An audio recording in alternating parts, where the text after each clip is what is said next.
we're going to listen to a couple of my favorite people here, very knowledgeable on the topic of renovation, renovating for success. I work closely with a couple of these guys. Roy does terrific work. I highly recommend him. He's doing work for AEG all over the world. So I will hand it over to Roy and his team of experts to renovate with success.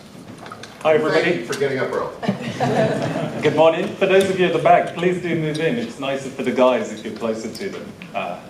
So we've got a great panel of 4 speakers today who I'm just going to introduce. We've got Steve from the O2, we've got Craig from Edgbaston Cricket Ground, we've got Mark from Ashton Gate, and we've got Jeroen from the Amsterdam Arena. Yep. And they're going to talk to us about some of the great projects that they've undergone over the last few years. So we've got a great variety of projects, and one of the most important things, they're going to demonstrate how guest-centric approach to project has also yielded great return on investment. Each speaker is going to introduce themselves. We've got some slides they're going to talk through, and then we'll have some quick-fire questions between the panel to just see how we get on and try and answer and get under the skin of some of their projects and the great results and the return on investment that it's yielded. So I'm going to introduce the panel. Steve, if you can start and sort of present yourself and tell us a little bit more about your project. Yeah, good morning. A bit more jaded than I was yesterday morning at 9 o'clock. I'm Steve, so I'm Commercial Director at the O2, so I've been with AEG for about 4.5 years. I think this, I've got a few kind of slides now that I'm going to roll through. I have got a fairly sort of varied role at the O2. I sit across most of our non-sponsorship revenue streams, so ticketing, merchandising, F&B, kind of all of the revenue that wraps around the event. But over the last couple of years, I've taken a lead at AEG in London on some of the big renovation projects inside the arena. When I landed 4 years ago, the arena hadn't had a whole lot of investment in the sort of 8 or 9 years before that. So we kind of embarked on a bit of a mission, and I don't know if you want me to talk now, Roy, or... Please, yeah. Yeah, so from a kind of fan-centric point of view, we actually started off with the master plan that I touched upon yesterday, which was really trying to figure out how we utilised our space effectively. And this was the island bar that I talked about, I think, yesterday. This is the kitchen, the island bar looking down the concourse. And what we tried to do with the kind of kitchen, the island bar, was really just change the philosophy of the way fans engaged with the venue. So kind of moving away from hole-in-the-wall kiosks, creating a sort of premium experience on the concourse. And it kind of paved the way really for what became our sort of GA Plus model. And if you want to flip through, Roy, who's driving There's a clicker for you there, so you're welcome. Yeah. Just point it at the front. There you go. Yeah, so this was the island bar. So previously this was just basically kind of floor plate on the arena with dead space. Fans would congregate, fans would sit around, but wouldn't really use that space. And where you can see the product wall on the left-hand side, which is a Budweiser installation, that was where we previously had our kiosks. And on the other side of that Budweiser wall is one of the lounges that Matt talked about yesterday. So completely rethought how we use the space creatively. But as far as the F&B was concerned, one of the key things we wanted to do was increase the amount of point of sale.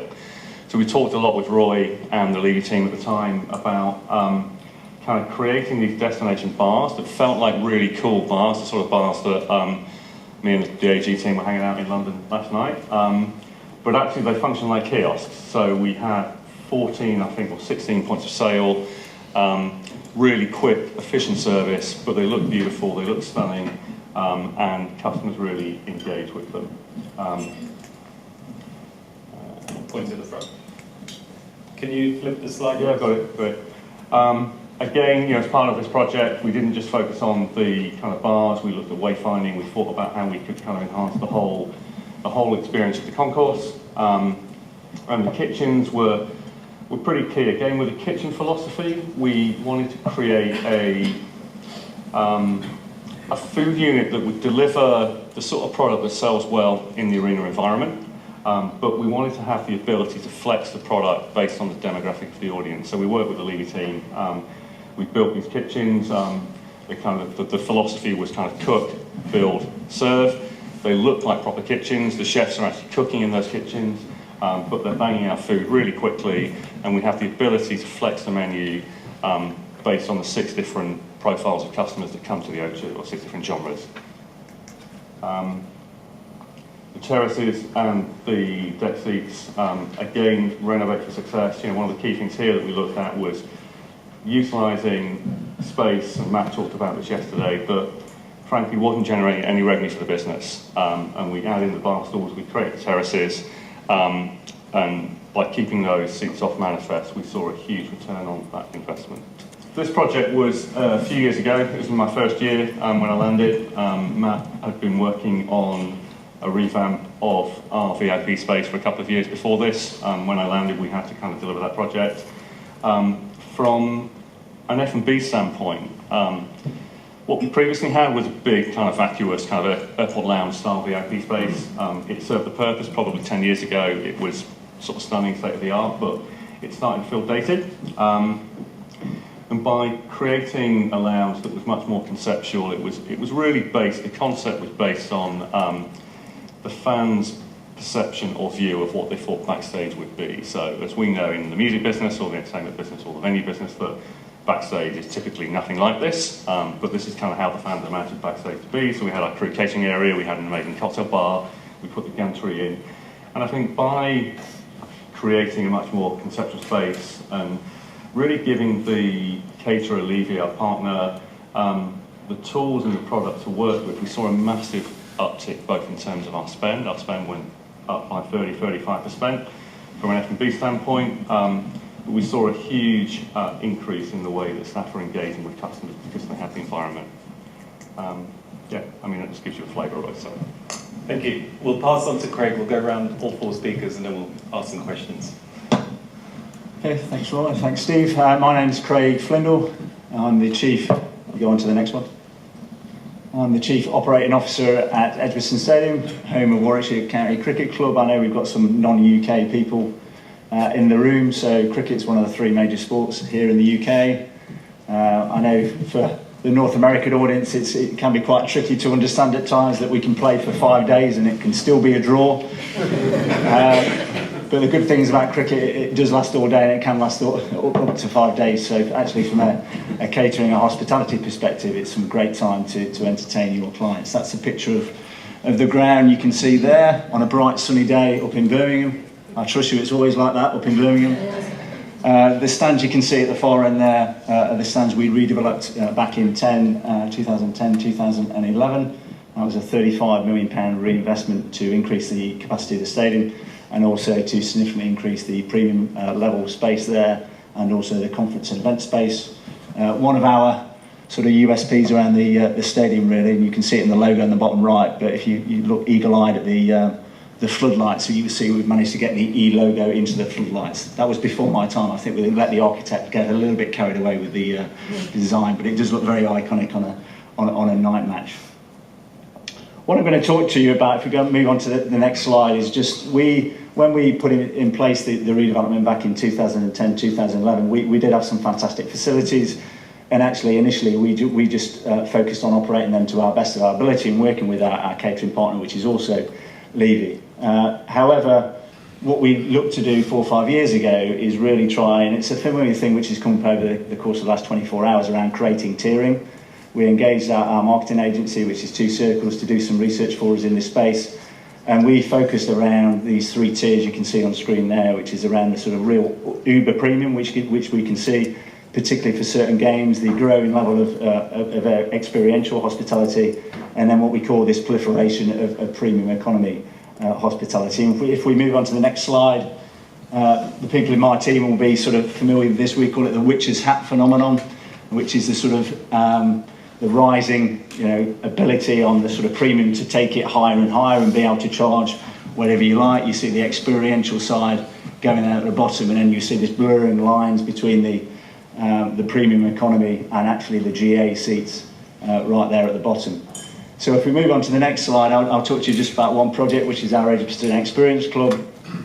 This is actually in our big Bankton space, which is our main C&E space. And actually, when up until about 4 years ago was our sort of what we call our entry-level hospitality, we've actually turned it into a real experiential space over the last 4 years. And to give you an idea, we've doubled that in terms of what we're able to charge on average over the last 4 years, from around about £200 a cover now. We can regularly sell it out at over £400 a cover. And if we move on to the next slide, you'll see some of the, it's relatively empty at the start of the day when these pictures are taken. But this is all just flipping it on its head. There's no seats in there. It's a completely informal dining experience. We move on to the next slide. You'll see there we've got batak, we've got racing simulators, we've got table football, we've got bean bags. Again, it's just playing into a really, really informal environment. And what we're seeing is, I hate it when people call this now the sort of entry-level hospitality. This is an experiential level of hospitality. You can see it through a number of venues, particularly in the sports market. And actually, people are prepared to pay, good money to go in these spaces. And if we move it on to the next slide, what you also get outside of this on the front end, we've got a fantastic viewing terrace. So actually, one of the debates we constantly have is whether we actually need to give these people a seat or not. Because actually, most people don't actually go and sit down. They just view it on the terrace and sort of chat there, go back inside and get an informal bite to eat on the terrace. Fantastic, thank you. Over to Mark.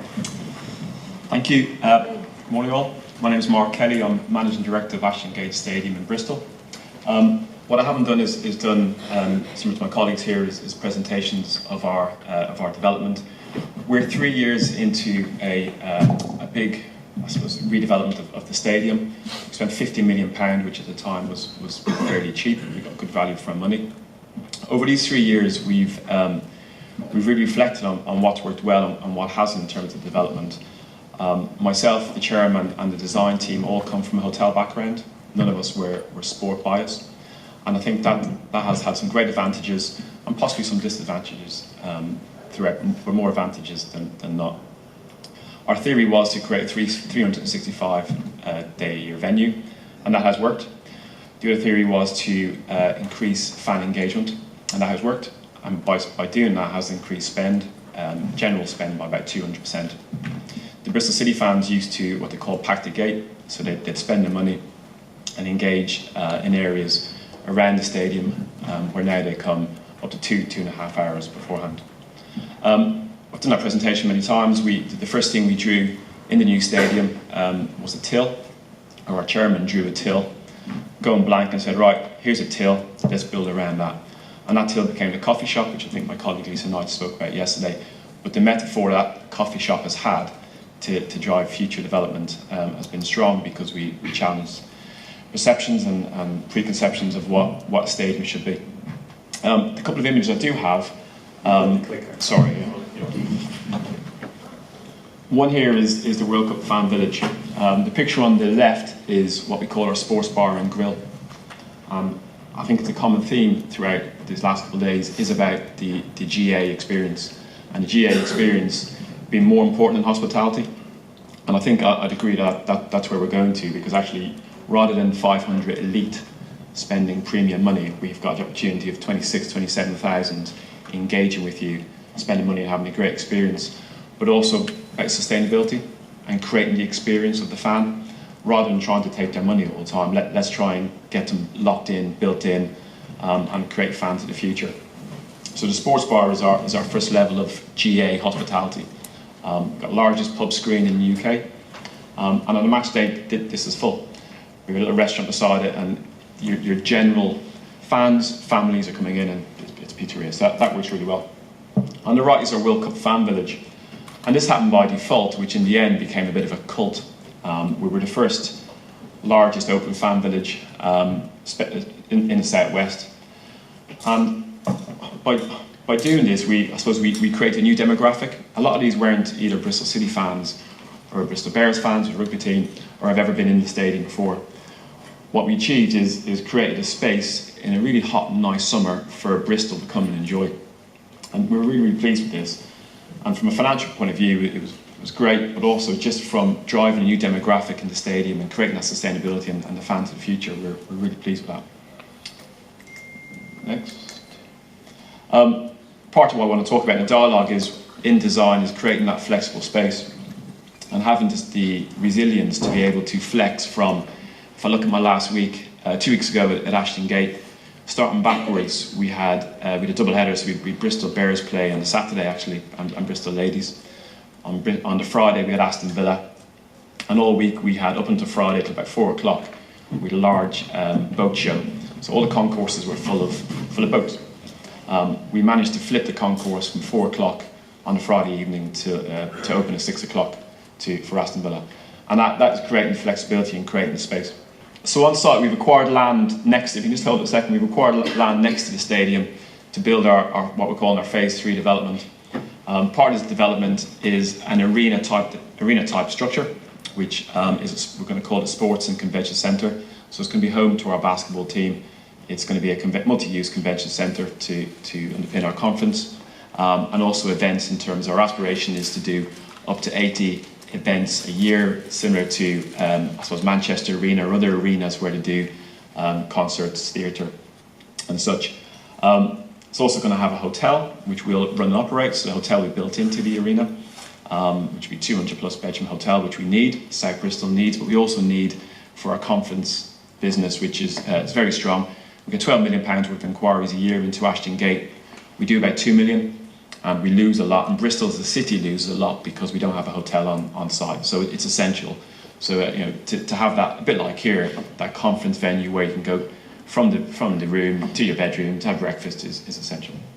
There's also some residential and some office developments aside. But yeah, if you can press play, you can have it's about a minute long, a quick fly through.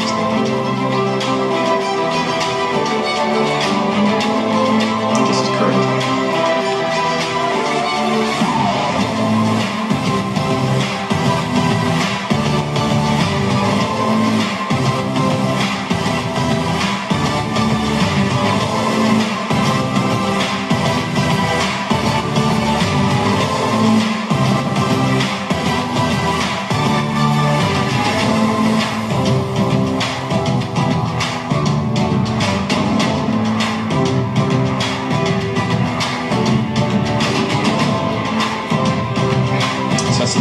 The new arena linked into the stadium. That's current as it is now.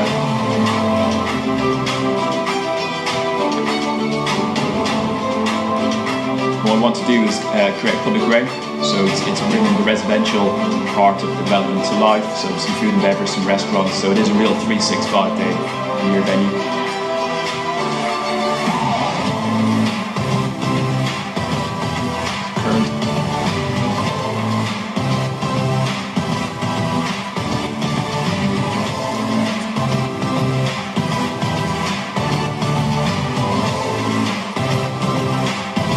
Very brief launch.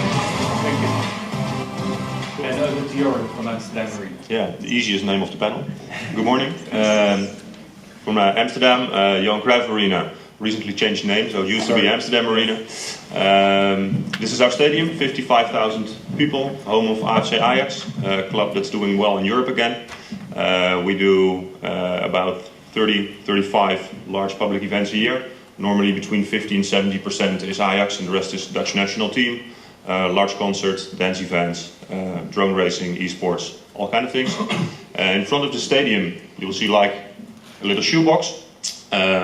We've built that 7 years ago during season because we ran out of hospitality space. So we started investing by enlarging those rooms and modernizing hospitality spaces. And we're working on a larger plan at the moment. This is the big dream we're working on. Already started building 1 year ago. This is the east side of the stadium. That's already done, but we're building a shield around the total stadium so we can increase the concourses by triple.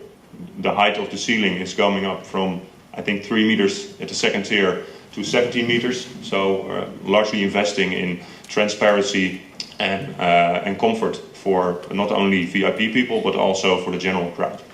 This is the part that is already done at the moment. The outside is ready. Inside, it's already in use, but we're working with temporary bars. And we see that we have increase of revenue on events by 20%. And if you see, slide please. Well, this is more construction-like. Some images of This is going to be the total project, so this is going to be built around the stadium. And this is what's going to look inside, but it's still empty. And this is the current situation, working with temporary bars, festival bars. But doing it in this way, we can, well, keep on pushing throughout the football season. People still using the bars, and I think 90% of revenue growth is coming only from this bar in this section. So doing the kiosks at the inside of the stadium, they're still there. But now if people come on from the section into the concourse, they just run into a big bar, spending easier money. I think a year ago we also changed the payment system of the stadium. So we went from closed card system to just normal contactless payment system with debit or credit cards. And doing all those projects together, the revenue stream is going up rapidly, and also having more comfort for the guests. They don't have to be in line for 2 times, first getting their cards, then going to the bar, but just pay with their own cards.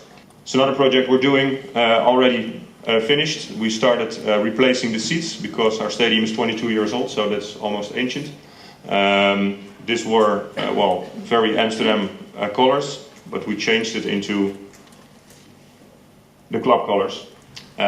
This picture was taken when it wasn't ready. The Amsterdam crosses are in it at the moment as well. The canals we used to have around the pitch, it's Amsterdam, so we have canals. It was for safety regulations. They were there for 18, 19 years. The rules are better now, so we could change it. And we closed the canals, so that the stands are now more up to the pitch. So the atmosphere in the stadium itself is also totally changed. This is the restaurant in the section that's already been renovated. This is the old restaurant, the old situation. Really narrow, low ceilings, but also really, it's almost more like a hallway than a restaurant. And this is the current situation. I think square meters, it tripled. We did this together with Heineken Interior Design. Heineken became partner 1.5 years ago. Instead of Krols, the old beer brand, they have their own interior design department, because in Holland they work together with a lot of restaurants and bars and do consultancy. So together with our new sponsor, we're upgrading all the restaurants. We opened up 2 months ago, and it went really well. So from one narrow hallway, we went to, well, different sections, bars, more wooden materials to make it a warmer space, because the corporate feeling was really cold, and we tried to warm up the stadium. I think that's it. Thank you. I mean, one of the most interesting things, and for years we know that people have invested in hospitality, and whenever they've had capex, it's always been the area that they naturally sort of take their capex and spend it in. It's amazing to see that all of you have sort of touched on the GA experience and the halo effect of that volume of customers and how giving them an experience really enhances the brand. But going back to hospitality, obviously as we raise the GA experience, that starts to narrow the gap between that first tier of hospitality, the experienced tier, or your entry-level tier. How has the venue been able to react to that? That's quite interesting for me to understand. It's interesting. At Ashton Gate, and I don't know if this is just, if it's cultural, there's the aspiration for formal hospitality of the collared shirt and the tie and the no jeans and don't wear your shirt. It is shifting, and in some ways we want it to shift, because why wouldn't you wear a shirt to a football game? We actually, commercially, I want to buy a shirt. I want to buy each shirt and to wear it and to enjoy it, and create that American model of, look, turn up in your trainers. So we're keeping an eye on this. Our boxes, which are full, and there's a waiting list, got 18 boxes. Because they're in a box, they can do what they want. So we've really softened the culture around that. Our sort of next level hospitality down is the most successful is the casual, turn up when you want, get a 2-course buffet, help yourself to a drink, and go and enjoy the game. We're getting pinched. The elite hospitality is getting less and less, and from an operational point of view, I like it because it's costly to run. Your margins are squeezed really, because you need to make sure it is that sort of 5-star service, compared to the sort of the volume side of come in, have a great time, enjoy the experience rather than enjoy the formality. So I think we're going to engineer a shift towards that, in the next couple of years, and to increase more of the, it's still hospitality, but it's more relaxed. I think from a fan point of view, the expectation is totally changing, and we have to be sensitive to the next generation coming up. What we're trying to do in the next stage of development is less of the vanity, less of the shiny stuff outside, and invest more in the individual's experience. And if you look at the millennials, and I know it's a cliche, but they will pay for experience and they want to share it. So you need to make sure you've got the tech behind it for them to be able to share it. But we are really looking at, as I say, less of the shiny stuff outside, which we have to have because we want to be seen to be a credible venue, and more about the experience of the individuals. And I think the expectation is totally changing. Go to an airport, it's any standard airport is no longer about just going in and checking in and getting on your plane. It's about all the experience. But also, if you look at an airport, you need to make sure people don't want to queue anymore. People want to be able to get in and get out and get to a bar, get to a cafe and enjoy it. So I think it's going to really shift. I think the American model should be embraced. I don't think we should shy away because it's American. And we hear that all the time, oh Christ, you're trying to follow an American model. Yeah, we are. And actually, from a fan experience point of view, be sensitive to the sentiment. We have to, there's a legacy, especially around football, there's a legacy around football that we must be sensitive to. We're not trying to sterilise it, we're not trying to blow away legacy. Be sensitive to it, but don't be necessarily driven by it. Because I think if you're driven by it, you're going to have branded carpet, branded wallpaper, and you're going to go back 20 years. Yeah. Steve, Craig, what about yourselves? You've obviously invested a lot in the GA experience. What has that done to the potential hospitality tiers? Or are they just having to be rethinked at the same time?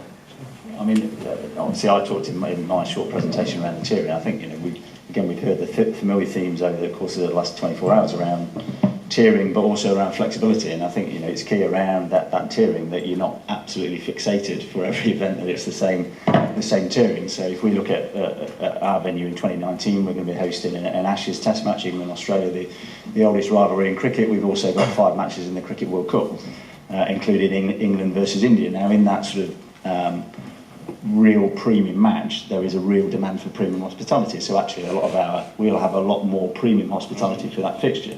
If we then throw it forward to 2020, there's going to be a new format of cricket coming out, which is called the people that may know called the 100 ball, which is going to be aimed at families and kids. Where I actually don't think we'll have any premium hospitality, and I'm challenging my team to say actually, let's get blank sheets of paper and work out how we're going to use all these areas for GA, straight family areas, etc. So I think the flexibility around that is really, really important. And idea too? Yeah, I mean, look, I think one thing that we talk about is the investment we've made in the GA fan experience, if you like, is kind of raising the bar and putting a little bit of pressure on our premium offering, because it's getting harder and harder to differentiate what we're delivering upstairs on suite level or in the premium spaces from what we're doing on concourse. Yes. So it's kind of forcing actually, me and Matt in the business to think about how we reshape our premium and how we reshape suite level to ensure that, the tiering that we've all talked about, the laddering, the layering, actually we deliver on that promise. Because, right now arguably you can get products and offers and experiences on level 1 that you can't get on suite level. Yeah.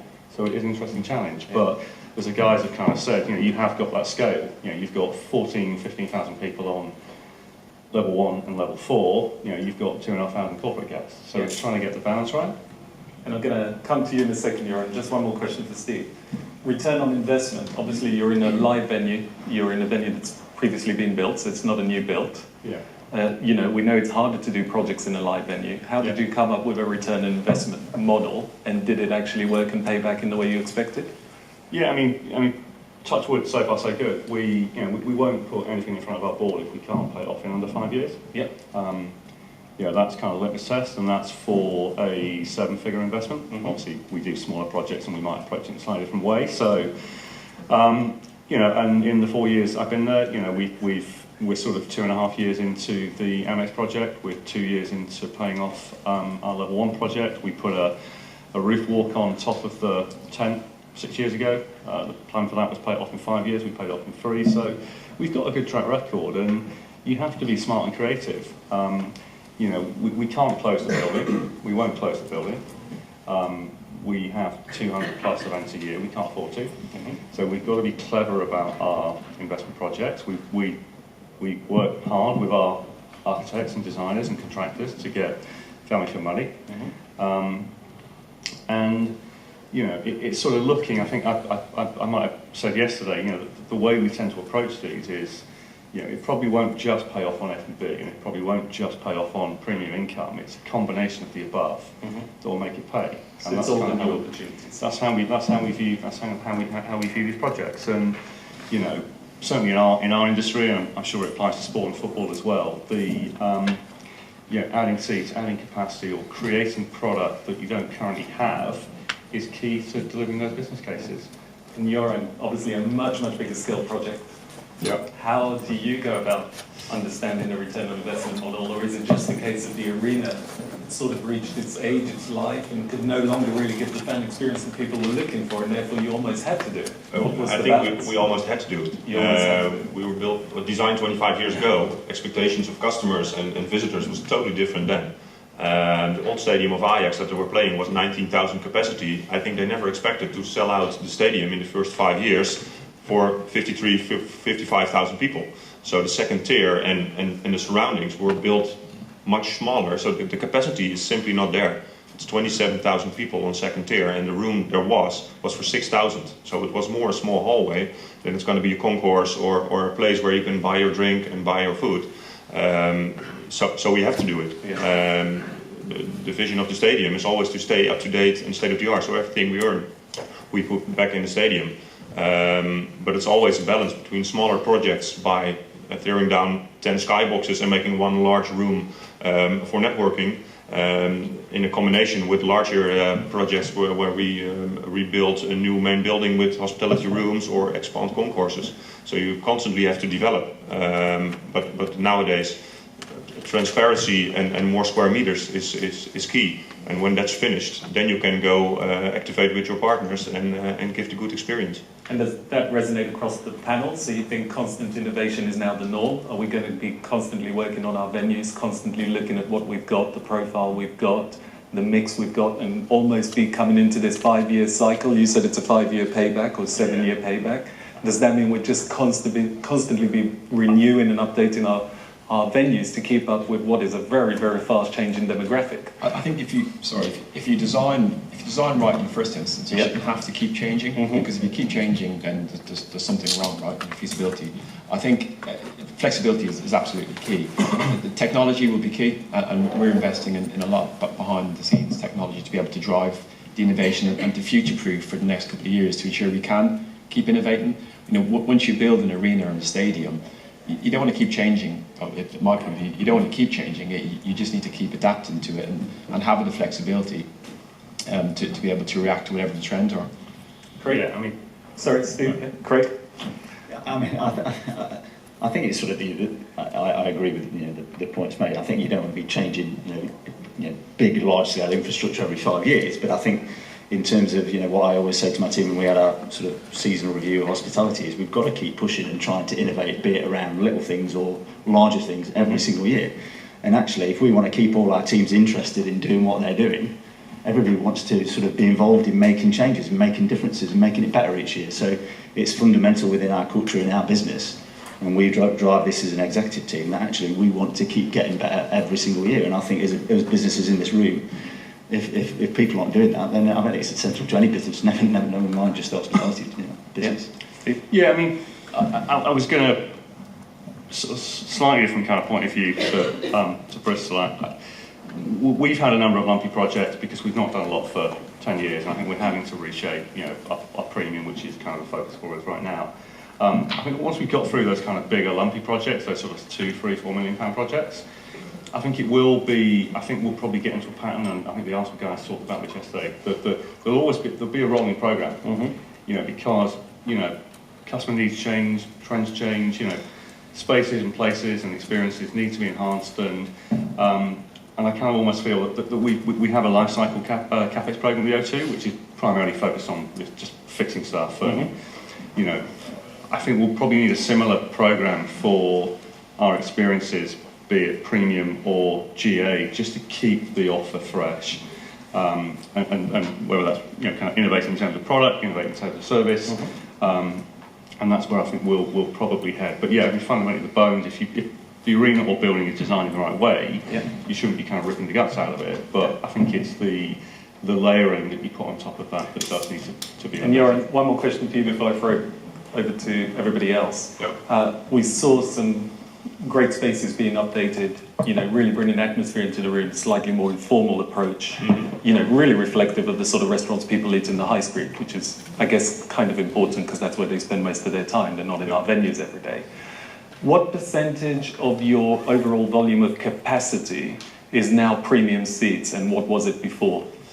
On the west side of the stadium, where the larger hospitality rooms are, its capacity is 5,000.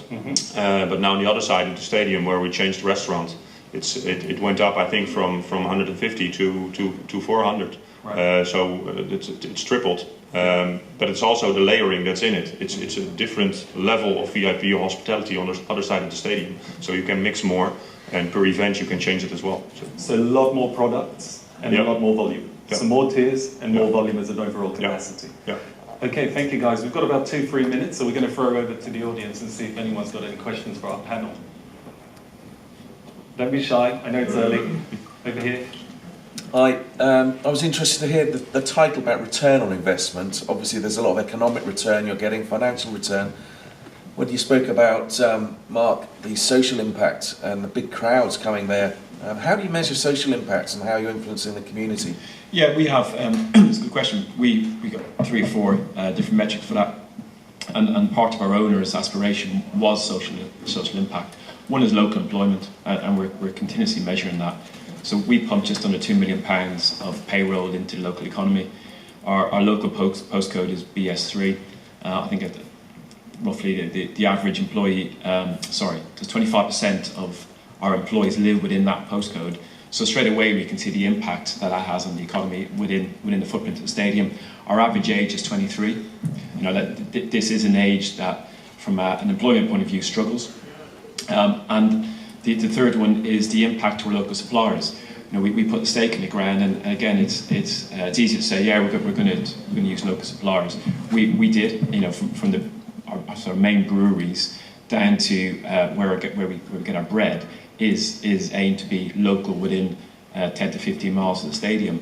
So we put £9 million worth of sort of supply chain into the local area. So they're the measurements we look at. We're very proud of it. How you measure the demographic, I suppose the demographic usage of the stadium, again, that's through tech and having the ability to do that. And Wi-Fi is important for us because for the World Cup Fan Village, we tried to push Wi-Fi to everybody to get them to log on. We can then understand who our users are, and the next stage of that is to understand the mosaic profile of who's using our stadium and why they're using the stadium and their affordability, because that will then drive our campaigns in the future and will drive our strategy in the future. But yeah, social impact is huge, and we don't shy away from it. It's important. We're part of a big community. There's a lot of legacy around the stadium, and we want to embrace that and bring it in. Fantastic. One last question. Anyone out there? Yeah, there's a gentleman over there. In terms of technology and infrastructure, are you guys investing in premium in hardware such as TVs and like premium stuff? Are you driving kind of people to use their own devices? Like in terms of those investments in technology, which way are you generally seeing that the trend is going? So, yeah. Yeah, we're doing both. I think most important is hardware of the stadium itself. If you have that in place with all your screens and your techniques and also the Wi-Fi and the 4G, that's substantial, the most important, I think. And Europe is different than the US or Canada, I think, with using of the mobile phones, because people are using their own apps and social media stuff, but getting apps to selling food F&B throughout app services, it's really hard. We did some trials with it 4 or 5 years ago, but what we see now is that just people walking around on the stand with contactless payments and belly trays works better than people have to do app services. So I think the infrastructure of the stadium itself is most important because people decide for themselves what to do with it. Thank you. Steve, Craig, Mark, Johan, thank you so much today. Thank you.